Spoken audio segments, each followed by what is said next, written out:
Time now for the Honda Sports Desk with ESPN 1063 and WPTV News Channel 5. The holiday season is all about family and reflection for Jalen Young. After nearly losing his brother to a tragic accident 3 years ago now, Young dedicated his career on the football field to him. As ESPN's 1063's Paxton Boyd explains, he's still doing that as he prepares for the NFL draft.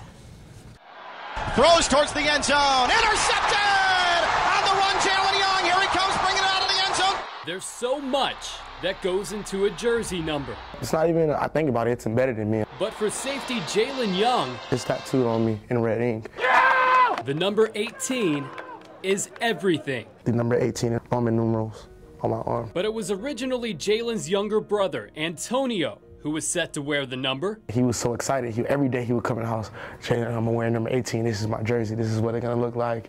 And it just so happens my stepfather was number 18 when he played for Troy University. A number that took on a new meaning 4 years ago when Antonio, just 13 years old at the time, suffered a gunshot wound to the head that left him unable to play football. My mom's calling me just crying. I'm like, what is she crying for? What's going on? I'm like, I just left you.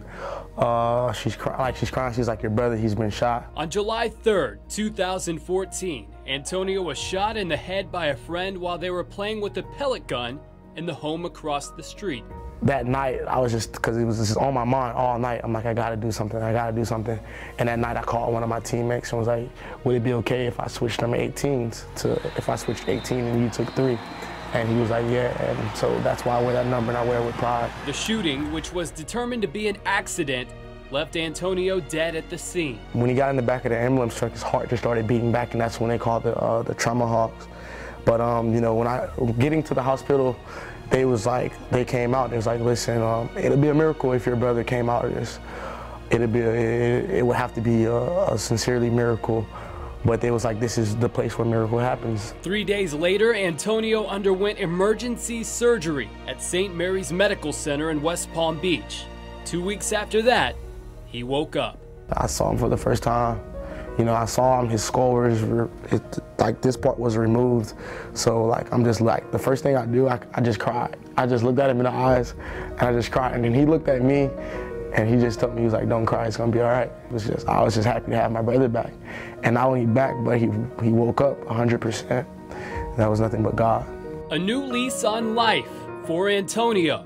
It just makes me feel like, you know, there's always someone looking. There's always someone there, you know. It's just really hard to just think back about.